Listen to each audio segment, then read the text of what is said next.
Il y a des femmes qui passent par beaucoup de situations, des blessures.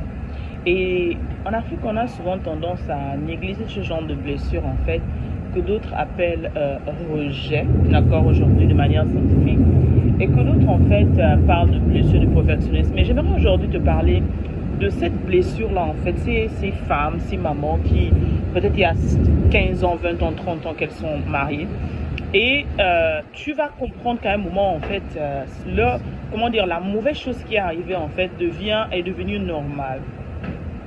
Et je fais allusion ici à cette blessure du rejet. Ce rejet-là que beaucoup de femmes ressentent, ont ressenti une fois dans leur relation, ont ressenti une fois dans leur mariage, qu'à un moment, en fait, au lieu d'exprimer ce rejet, au lieu de vraiment en parler, en fait, elles ont refoulé ces émotions-là. Et je vous assure qu'au fil des temps, ça a tué beaucoup, en fait. Il y en a qui ont été trompés par leurs époux, leurs fiancés. Il y en a qui ont été trahis, en fait. Il y en a qui sont levés un matin et on leur a dit oh, la relation est finie en fait parce que j'ai rencontré peut-être une jeune fille, une fille plus jeune, etc. Et ça a complètement brisé son estime.